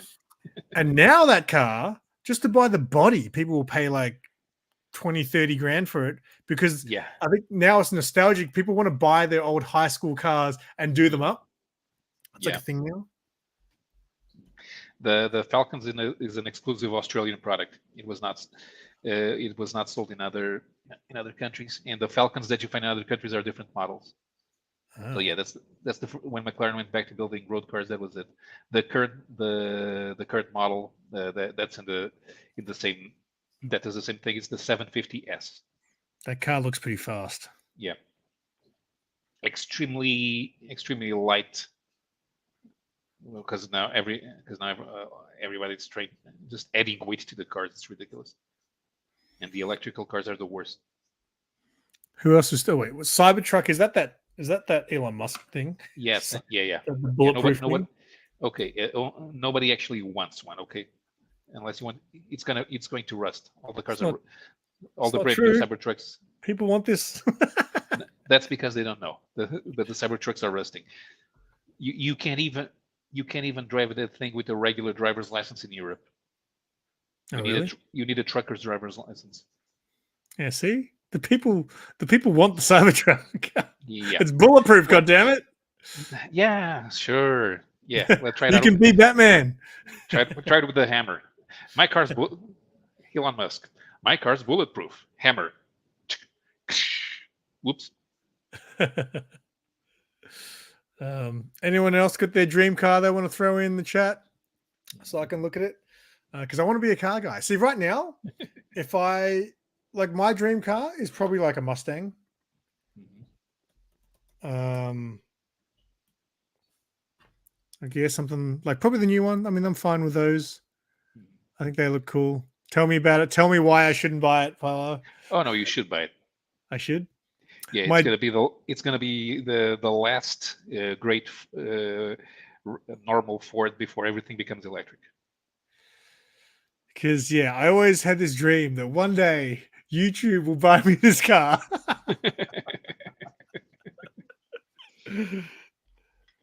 Oh well, that makes sense.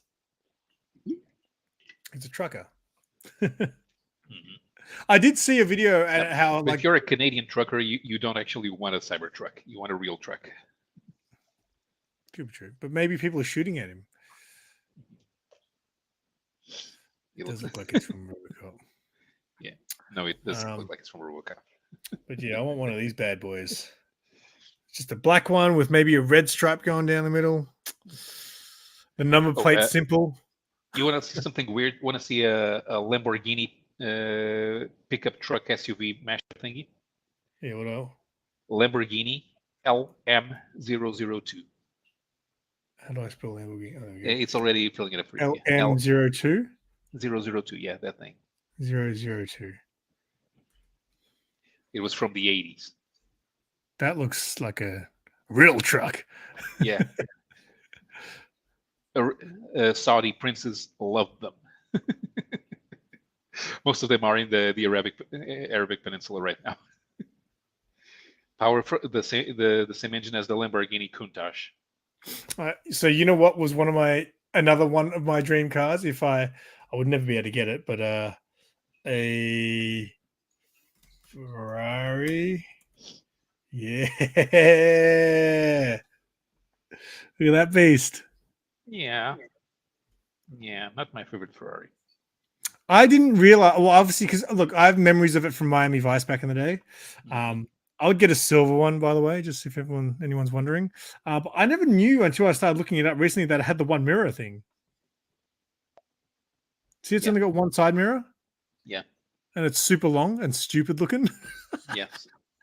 Why is it so stupid looking? Yeah. Oh, that looks cool with the lights coming out the sides there.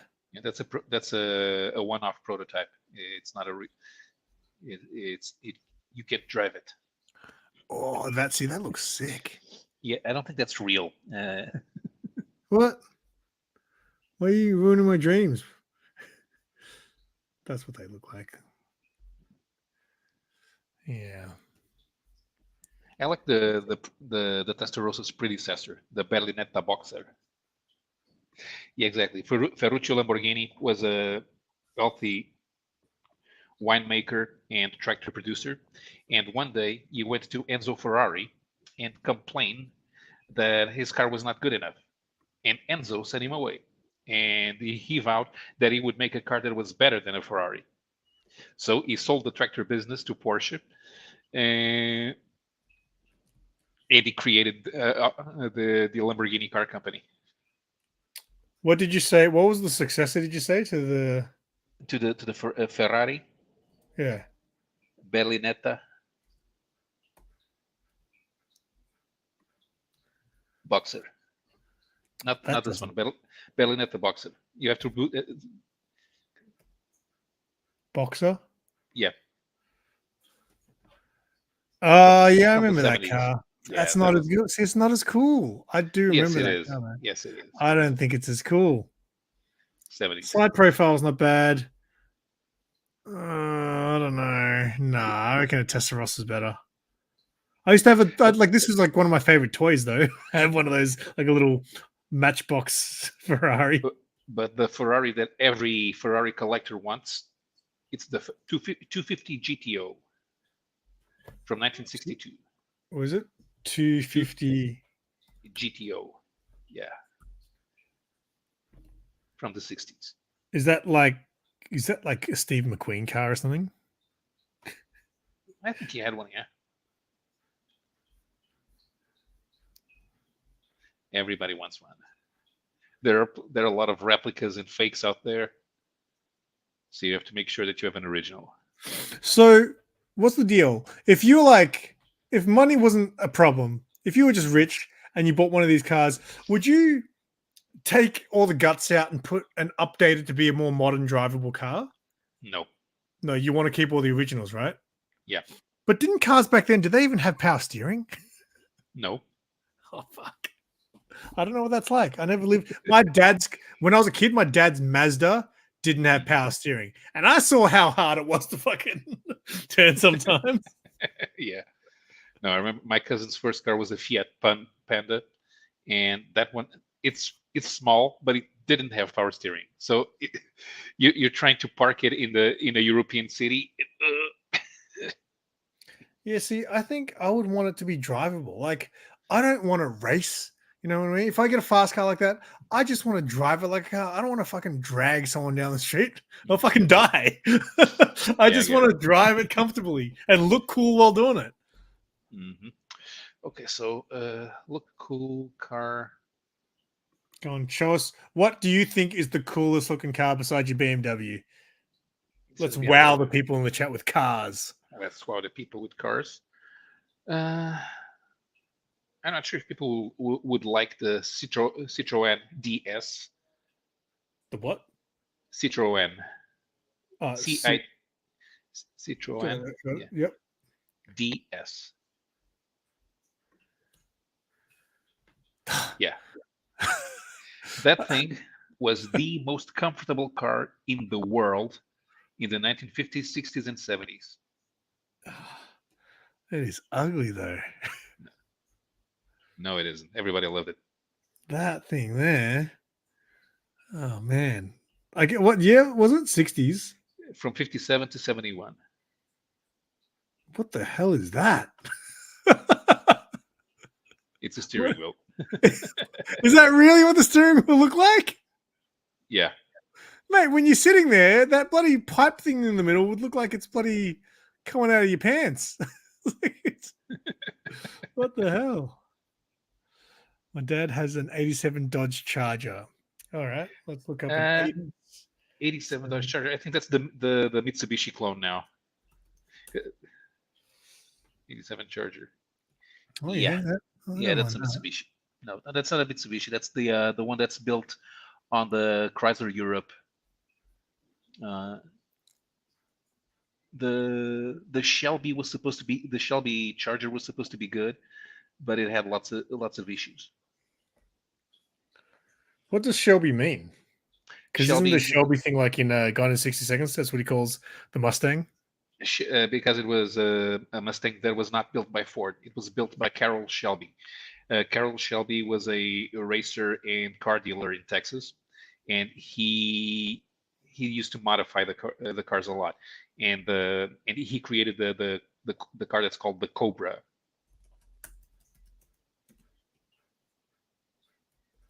Yes, there is a Dodge Demon. He said it's from the 70s though. From the 70s, yeah. No, the Demon, this year's Demon is the better. Oh, see, that's what I like. I like muscle car looking things. Yeah, that's cool. Oh, it's got the double scoop. Yeah, it's for each cylinder bank.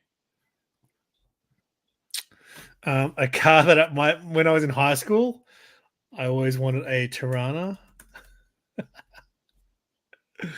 Yeah, look at this bad boy. Look at that. That's a beast. Yep. You don't see these around much anymore, though. Oh, that's a classic color. Yeah, those SLR 5000s are probably very expensive. They were homologation specials. They were created so you could win the Bathurst 1,000 kilometer race. Were they really? Yeah. Look at that. That's sick. Whew. One day, I'll sell all my comics and buy all these cars. Hang on, here we go. See, people are getting all the cars in the chat. Let's have a look. Norin Rad, Toyota. Okay, so a guy, this kid, he's pretty much like, I don't know, he's like 20 or something. He's got this sick Toyota Subaru I work with. Toyotas. Wait, what are all those different models? Because the Supra nameplate goes back to the 1970s. Which is the one that's most popular? I'd say the late 80s or early 90s versions. Okay, let's go for 98. It was mean, fast. done up, it looks all right. That one there looks all right.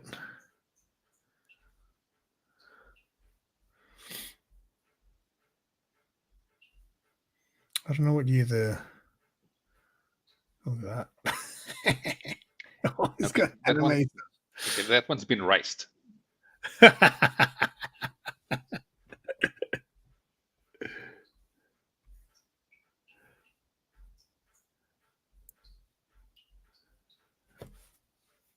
When the people started showing up with Japanese cars for street races, the guys who had muscle cars made fun of them because oh, here come the rice boys.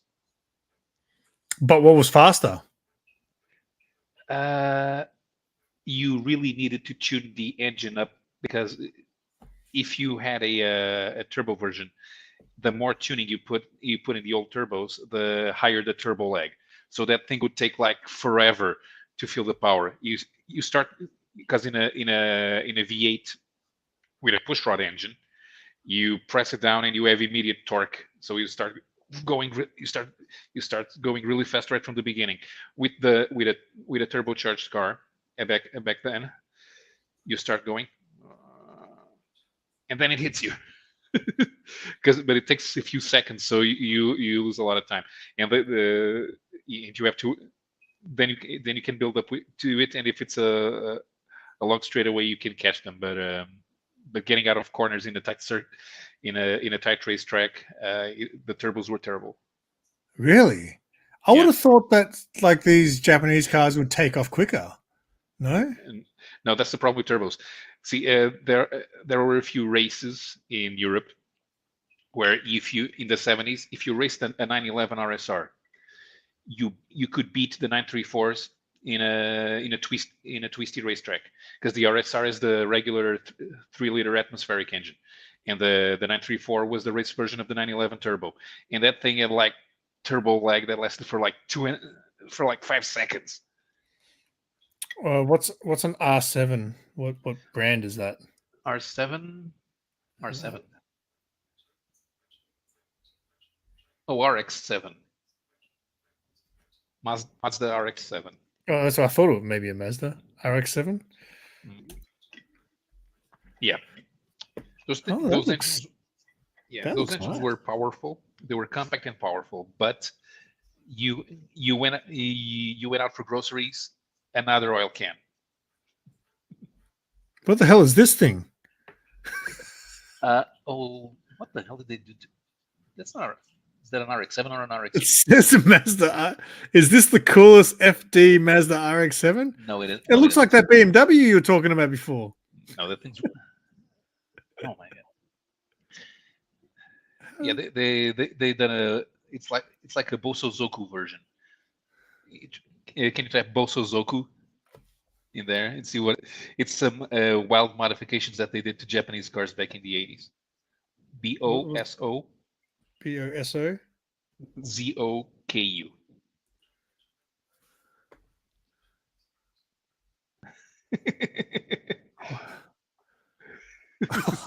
What the fuck?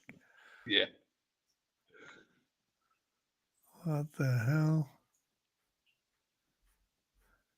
Very extreme modifications. It was funny. I watched the Initial D movie recently, so instantly I jumped on to see how much people sell. What is it? What's the car in it? Corolla AE86. A80, is it? AE86. AE86. I The looked last these rear- up, mate. Yeah, the last rear-wheel drive Corolla. There was I think 3 here in where I'm from in Melbourne, and I think the cheapest was like 35 grand maybe, and they're all like pushing it with their Ks and stuff like that. So, which Batmobile do we reckon is the best looking? If you like muscle cars, you've got to. Yeah, I do like the Pattinson Batmobile. I really do. I like the 89 Batmobile, but I like the 66 Batmobile. I think it's killer. I might like the Pattinson one, but like 89 is cool, right? Like at the time it's cool, but really, in reality, it looks ridiculous. Right? I love it. Don't get me wrong. I got a photo of it when I was a kid, and I'll buy Batmobile 89 Batmobiles and 66 Batmobiles, but the new Pattinson one is killer. I think it looks sick. Oh, I'm going to show the best car from before World War II. Bugatti.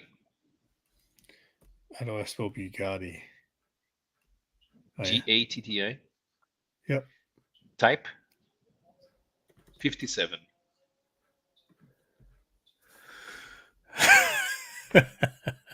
That is the best car from pre-World War II. Wow. It looks ridiculous. It's not. Although, you know what it reminds me of? It reminds me of the animated Batmobile. Because, you know, it's got that really long nose. Mm-hmm. How did you drive a car like that with such a long front end? You just drive it. Also, that's Morning, one of those is the most expensive car in the world. Wait, what year was it again? 1936. Yep.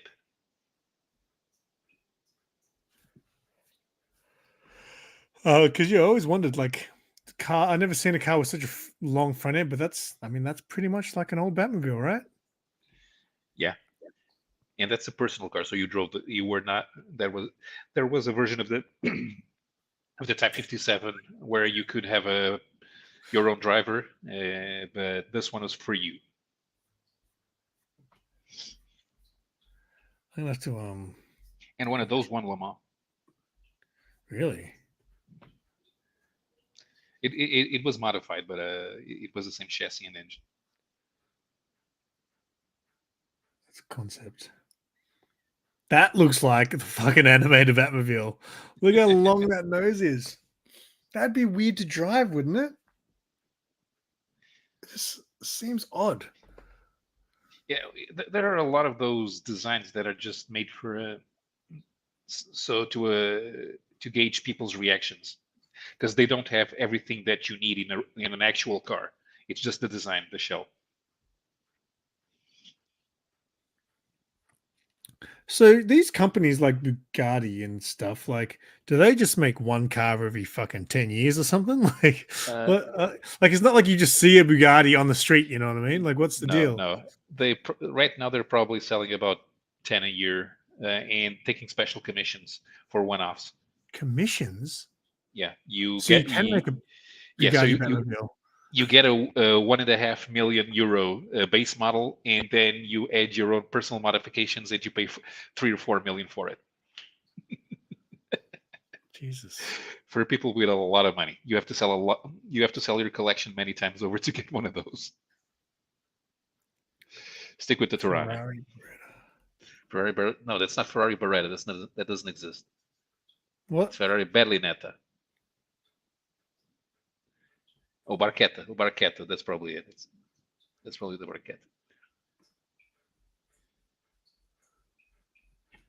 Because the Barchetta means open top roadster in Italian, and there's been a bunch of them throughout the years.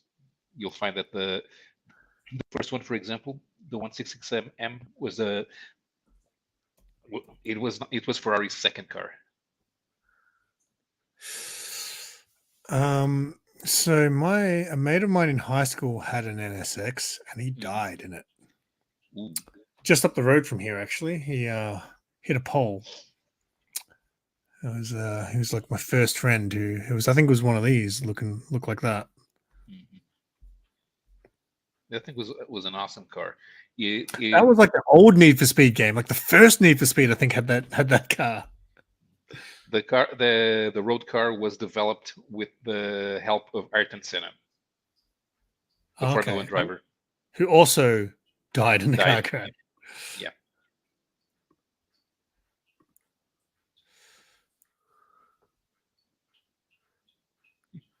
Yes, it does.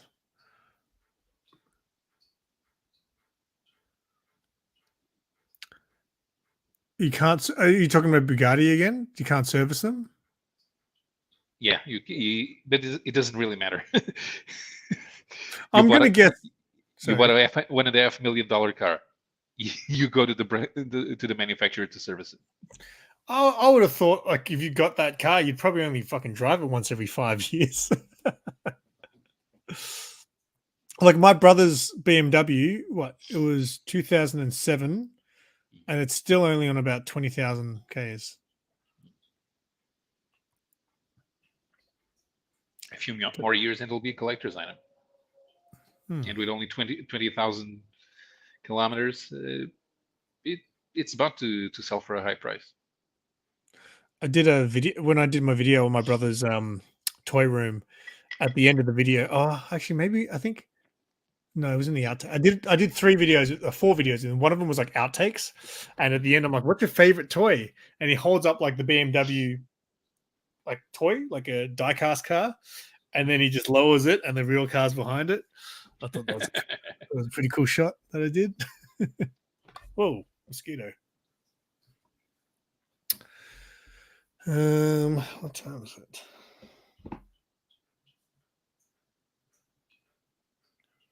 Okay. All right, one more car, and then I'm probably gonna call it. What's the car you're gonna show us, Paolo? Before we what were you gonna send me to sleep to with? I don't know. Hey, let's look up this for mess. What? What that doesn't even. I don't even know what that's supposed to be. It looks like something that was made for the game. There's no road car called Ferrari Beretta. It's Barchetta. It's usually the last Barchetta was the 575. Who's this dude? Yeah, no, there's Berlinetta. That's the F12 Berlinetta. Yeah, Berlinette is what it says. I'm getting bitten by a mosquito. I need to turn the thing on. That's one of the descendants of the Testarossa. You like the F12 Berlinetta, V12 engine. They only make the latest version, which is called 812. An AMG. It probably floors it. All right, one last car, mate. Let me know, show us. Let's see a ridiculous looking car. Something that just looks Messerschmitt, like the plane, like the World War II plane. I don't know how to spell that. Okay, try KR17. If you write KR175 microcar,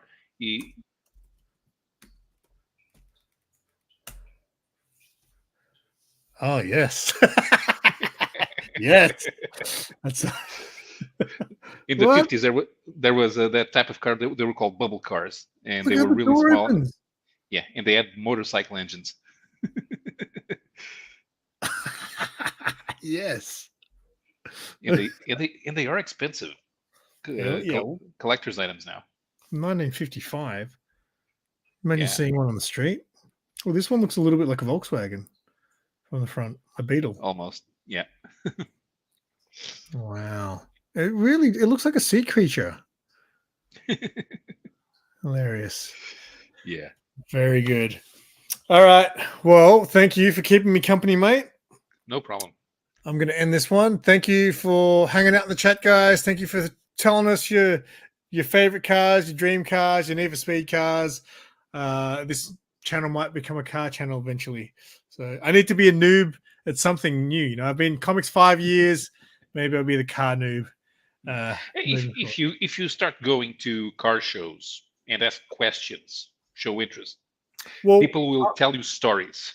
I want to make car videos. So that's because I'm looking after the company's like social media and stuff like that. So I try my best to do car content, but I would like to go to car shows and get footage of cars and things like that. That's what I would like to do.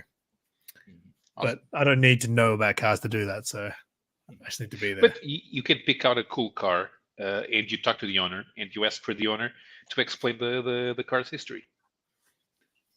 What happens if he's like me? He's like, I don't know, man. I just want to look cool. No, a lot of those guys in car shows, they know everything. It's because it's their dream car. Yeah. Okay. All right. Thank you, everyone. Good night, Beckerman, or good morning, Beckerman. More like it for you guys. Hope you guys enjoy the rest of your day, night, wherever you are. And See keep ya. it simple. End stream, yes. I'm always